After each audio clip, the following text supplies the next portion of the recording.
आपको ले चलेंगे। मुस्लिम लीग नून की नायब सदर मरियम नवाज मीडिया से गुफ्तगू कर रही हैं। मुझे आवाज नहीं आ रही नौशीन। महंगाई अरूज पर है। Nausheen, I can't hear you.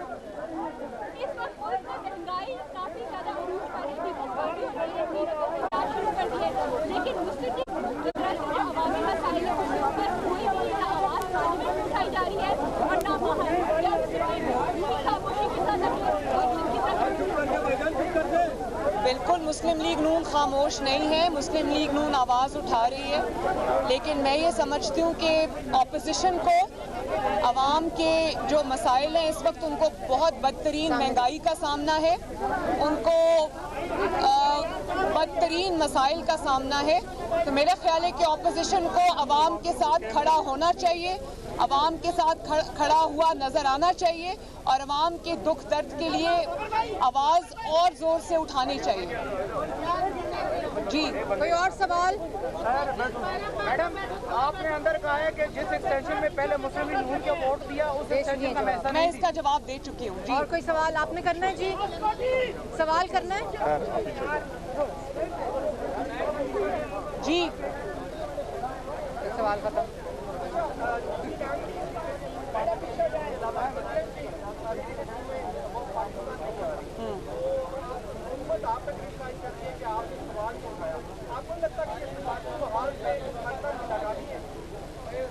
मेरा ख्याल है कि ना सिर्फ ये कि ये इस हुकूमत की ना पाकिस्तान की नाकामी नहीं है, ये इस हुकूमत की नाकामी है और इस हुकूमत का पुराना वतीरा जब से ये आई है इसको ये प्रॉब्लम है कि जब भी इनकी नाकामी की, इनकी नालायकी की, इनकी नाअहली की कोई निशानदेही करता है तो ये इल्ज़ाम उसी पर डालते हैं। बिल्कुल इसी तरह जिस तरह ECP आजकल इनके धांधली के पोल खोल रही है तो ये ECP के ऊपर चढ़ाई कर रहे हैं, तो इसी तरह बिल्कुल ये हर जगह पर नाकाम है, हर सफारती महाज पर ये नाकाम है। मेरा नहीं ख्याल कि इतनी तारीखी ज़िल्लत या रुसवाई किसी हुकूमत की किस्मत में आई है जब CNN जैसे चैनल पे बैठकर लोग ये कहना शुरू कर दें कि इस वज़ीर आज़म की हैसियत एक मेयर से ज़्यादा, इस्लामाबाद के मेयर से ज़्यादा नहीं है। मैं समझती हूँ कि इससे बड़ी नामोशी इस आदमी की वजह से जो वज़ीर आज़म की कुर्सी पर बैठा है पाकिस्तान के हिस्से में, ये जो शर्मिंदगी है ये कभी नहीं आई। मरियम, ये बताइएगा कि तोशा खाना केस में हुकूमत ने इनकार कर दिया है जबकि आप उनके ऊपर इसी हवाले से केसेस बने हैं। देखें, पिछले 5, 6, 7 साल से कंटेनर्स के ज़रिए कंटेनर्स के ऊपर चढ़कर ये भाषण सुनते सुनते कौम के कान पक गए कि जो इमरान खान साहब के अपने फरमान थे कि जो अकाउंटेबिलिटी है वो वज़ीर आज़म से शुरू होती है और जो ताकतवर है उसको कानून के नीचे लाना है। कानून जो है वो छोटे लोगों के लिए है या कम ताकतवर लोगों के लिए है। और हज़रत उमर की मिसालें दिया करते थे कि उनका एक कुर्ता था, उसके बारे में भी सवाल हुए और जब अपनी चोरी की बात आई तो आराम से ये कह दिया कि मैं हिसाब नहीं दूंगा। ये आपने किस तरह कह दिया? ये आपका ज़ाती माल तो नहीं है, ना आपका ख़ानदानी माल है, ये पाकिस्तान की अमानत है और इस बारे में ना सिर्फ आपसे सवाल होना चाहिए बल्कि आपको जवाबदेह होना पड़ेगा। आप ये नहीं कर सकते कि आप लोगों को चोर कहते कहते और उसी आड़ में आप अपनी चोरी छुपा कर निकल जाएं। ये अब नहीं होगा, आपको जवाब देना पड़ेगा, ये आपका ज़ाती माल नहीं है। मैडम, ये भी डॉलर और पेट्रोल तारीख बताते हैं, महंगाई की वजह से आवाम परेशान है। क्या मुस्लिम लीग अपोजिशन प्लान रखती है महंगाई के खिलाफ भी कोई मुहिम चलाने की? क्योंकि माजी में जब इमरान खान ऑपोजिशन में थे तो हर दूसरे दिन को कॉल दे देते थे प्रोटेस्ट की महंगाई को लेकर। मुस्लिम लीग जब पीपल्स पार्टी हमें बताने की कोशिश। देखिए, इमरान खान साहब की जहाँ तक बात है तो उन्होंने पिछले 5-7 साल में जो भी किया है वो उनके अपने आगे आया है। वो कहते थे कि जब पेट्रोल महंगा होता है तो वज़ीर आज़म चोर होता है, जब डीज़ल महंगा होता है तो वज़ीर आज़म चोर होता है, जब आटा महंगा होता है, चीनी महंगी होती है तो वज़ीर आज़म चोर होता है। तो इस लिहाज से इमरान खान साहब पाकिस्तान के पहले सबसे बड़े सर्टिफाइड चोर हैं और अब ये जो दूसरों को चोर चोर चोर कहते थे उनकी अपनी कलई जो है पूरी कौम के सामने खुल गई है और हुकूमत की छतरी जब बंद होने लगती है, जब आपका टेन्योर ख़त्म होने लगता है, तो बहुत चीज़ें जो हैं वो अय्यां होने लगती हैं, आपकी ताकत जो है वो ख़त्म होने लगती है, तो बहुत सारी चीज़ें सामने आएंगी, आ रही हैं। उसमें फिर ये बहाना नहीं चलेगा कि मैं जवाब नहीं दूंगा। ये आपके ज़ाती मसाइल नहीं है, ये कौम का पैसा है जिसका एक एक पाई का हिसाब आपको देना पड़ेगा।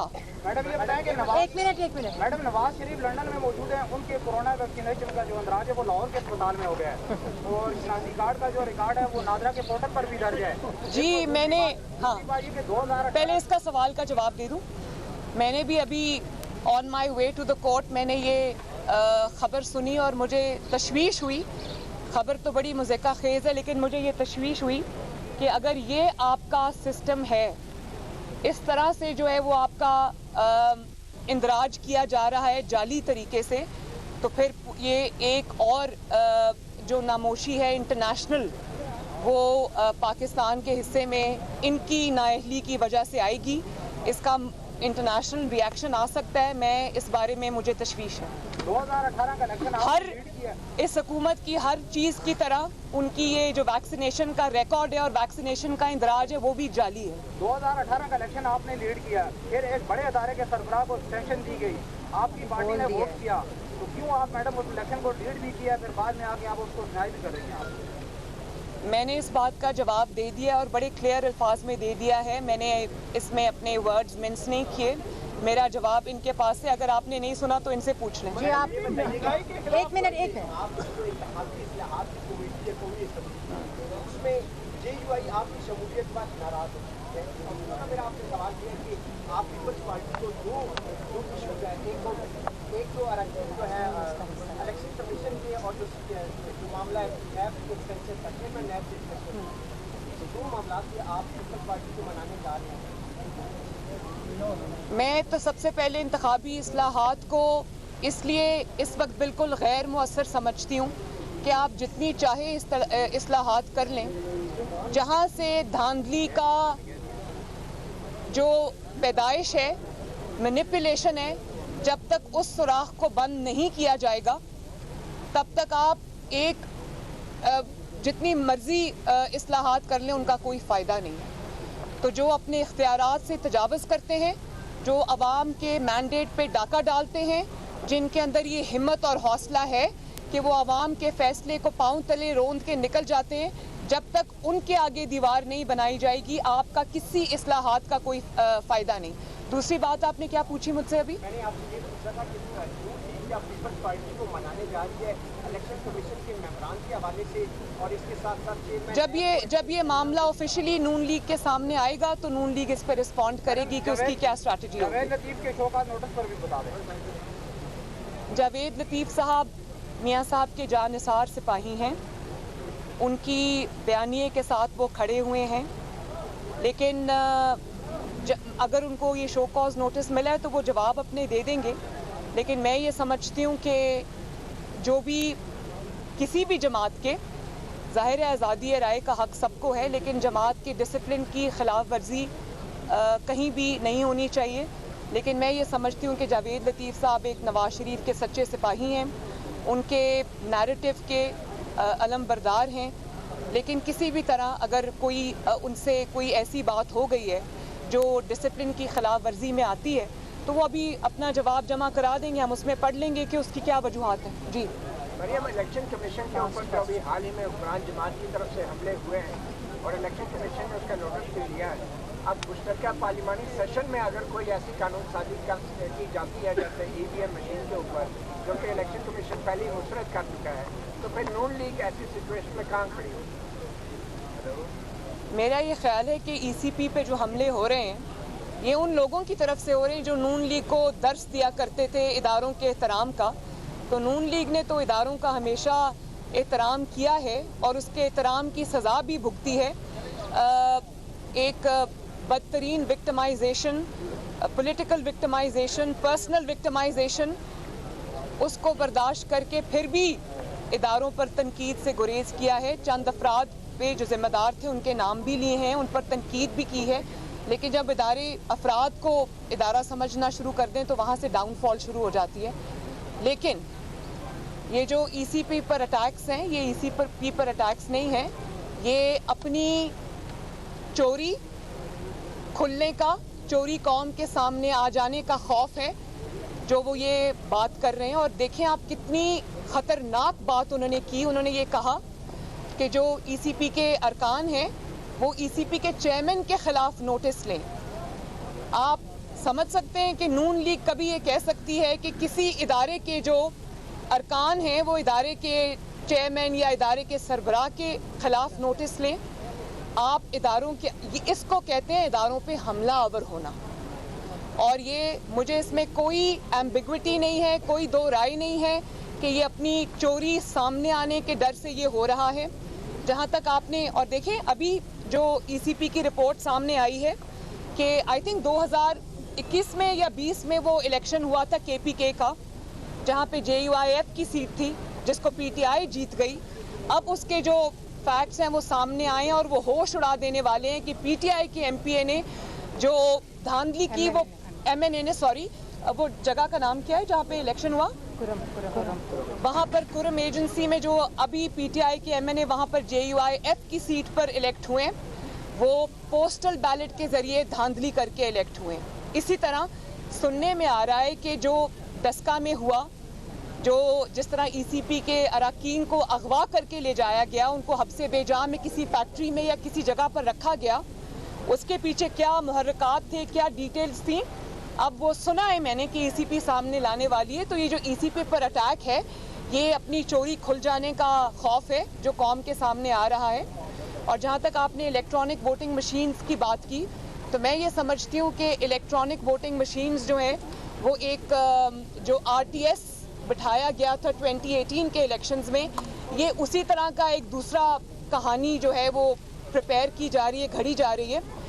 तो मैं ये बता दूं कि जो इंसान अपनी परफॉर्मेंस पे तकिया नहीं कर सकता, जो इंसान अपना हर महाज पे बुरी तरह नाकाम है, बुरी तरह फेल हो चुका है, चाहे वो महंगाई हो, इकोनॉमी हो, फॉरेन रिलेशंस हो, खारजा पॉलिसी हो, और आपकी जो लॉ एंड ऑर्डर सिचुएशन हो, दहशतगर्दी ने फिर सर उठा लिया, लोड शेडिंग ने फिर सर उठा लिया, तो ऐसे में फिर वो बेचारी हुकूमत इलेक्ट्रॉनिक वोटिंग मशीन्स पे तकिया नहीं करेगी तो क्या अवाम के मैदान में जाएगी?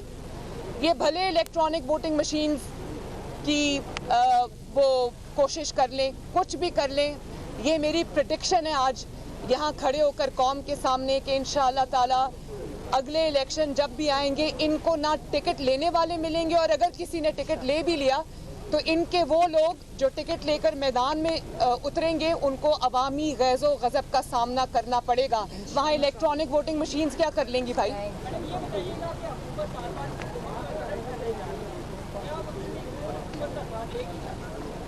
मैं ये समझती हूँ कि मैंने पहले भी ये बात पिछली अपनी प्रेस टॉक में भी कही थी कि अफ़गानिस्तान के अवाम, अफ़गानिस्तान एक सॉवरेन कंट्री है और उसके जो अवाम हैं उनकी ख्वाहिशात का, उनके फ़ैसले का एहतराम हम सबको करना चाहिए। पाकिस्तान की ज़िम्मेदारी इसलिए ज़्यादा है क्योंकि पाकिस्तान नेबर है, क्लोजेस्ट, और जुड़ा हुआ है अफ़गानिस्तान के साथ हर लिहाज से। तो अफ़गानिस्तान में जो होता है उसका इम्पैक्ट पाकिस्तान में भी आता है, लेकिन उसकी आड़ में अफ़गानिस्तान के अंदरूनी मामलात को मैनिपुलेट करना, ये अपने सियासी फ़ायदे के लिए ये किसी तरह भी मुनासिब नहीं है। अफ़गानिस्तान का फ़ैसला अफ़गानिस्तान के अवाम पर छोड़ देना चाहिए। जो आपको करना चाहिए बतौर पाकिस्तान की हुकूमत या मुल्क के तौर पे, आपको सिर्फ ये करना चाहिए कि वो एक बहुत war ridden, war plague country है जो बहुत सालों से जो जुल्म और वॉर का निशाना बने हुए हैं, उनको रिहेबिलिटेट करने में, उनको दोबारा से आबाद करने में उनकी मदद करनी चाहिए। उनके सियासी मामलात में, उनके अंदरूनी मामलात में किसी को मुदाखलत का कोई हक नहीं है। पाकिस्तान को इससे दूर रहना चाहिए। Thank you ji, thank you very much. Muslim League नून की नायब मरियम नवाज की मीडिया से गुफ्तगू, अतातार मरियम औरंगजेब भी उनके हमरा मौजूद थे। मरियम नवाज की समात के बाद मीडिया से गुफ्तगू, कहती हैं अवाम को अपोजिशन के साथ खड़ा होना चाहिए। चेयरमैन नैब की मुद्दत मुलाजमत में तोसी हुई तो रिएक्शन देंगे। मुस्लिम लीग नून खामोश नहीं, आवाज़ उठा रही है। इलेक्शन कमीशन ने जब नालायकी का इजहार किया तो चढ़ाई कर दी। मरियम